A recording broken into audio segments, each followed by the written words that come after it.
je kijkt naar het volk eigenlijk als schapen. Ja. Die je alle kanten... Zet er een paar bodycollars rond en drijf ze maar. Want Klopt. ik moet eigenlijk zeggen dat ik het nu nog steeds een beetje zie dat het zo gaat. Helaas. Dat mensen nog steeds, zeg maar, via de systemen en methodieken die we zelf vroeger deden, nog steeds bejegend worden en dat het nog steeds ook zo gaat. Dat mensen nog steeds maar niet snappen hoe het werkelijk in elkaar zit en nog steeds maar op het niveau zitten van als ik mijn pot bier maar heb en weet ik wat allemaal. Het helemaal op zichzelf gerichte, ook weer vanuit overleven. Ik bedoel, het is het programma wat draait. Maar je ziet nog steeds hoe makkelijk je mensen eigenlijk een kant op drijft. Ja, Als je aan de knoppen zit. de massa. 우리가 익히 아는 수요와 공급의 법칙, 그리고 시장에 맡기면 균형이 이루어진다는 고전적 경제학의 명제는 오랫동안 자연스럽고 상식적인 원리로 여겨져 왔습니다. 그러나 이러한 개념들의 초기 형성 과정을 들여다보면 그것은 단순한 가격 조정 메커니즘이 아니었습니다. 실제로 초기 고전파 경제학자들은 수요 공급 개념을 멜서스의 인구론과 결합했습니다.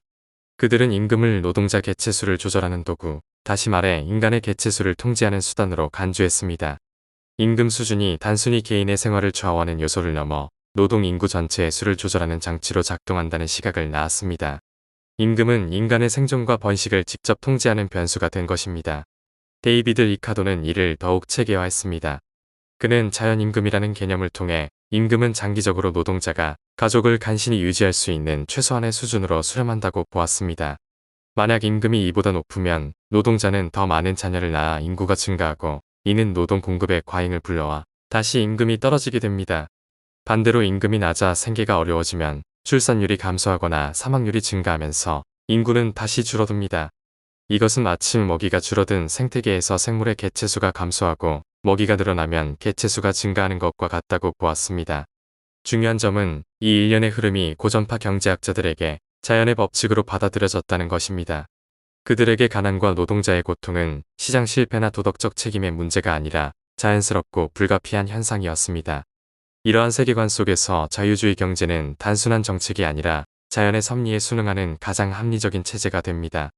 우리가 흔히 생각하는 자연 법칙으로서의 경제라는 관념은 바로 인간 개체수를 통제하는 것에서 시작되었습니다.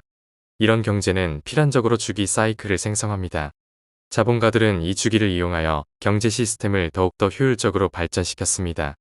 그들은 거대한 부채 시스템과 거품 경제를 이용하여 경제위기 사이클을 만들므로써 인구 통제와 함께 사람들의 부를 효과적으로 흡수하는 시스템을 만들어냈습니다. 이 시스템은 중앙은행의 금리 인하를 통한 유동성 공급으로 시작됩니다.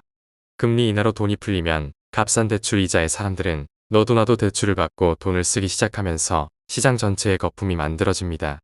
부동산과 주식과 같은 자산 시장의 인플레이션을 촉진하고 사회 전체는 막대한 빚, 즉 부채를 지게 만듭니다. 이때 사람들의 노동의 가치와 손에 쥐어진 돈의 가치는 떨어집니다. 기존의 자산을 가지고 있던 이들의 자산 가치는 거품 경제로 인해 상승하며 빈부격차는 더 심해집니다. 이후 금리 상승을 통하여 부채의 이자가 비싸지며 사람들은 비싼 이자를 내기 위해 소비를 줄이게 됩니다. 결국 돈의 유동성이 줄어들고 줄어든 소비로 인해 거품 경제는 폭락하기 시작합니다. 막대한 빚을 진 사람들은 이자를 감당하지 못해 파산하거나 스스로 목숨을 끊습니다. 사람들의 소비가 줄어들면서 기업과 자영업의 이익률이 떨어지고 고용 역시 감소합니다.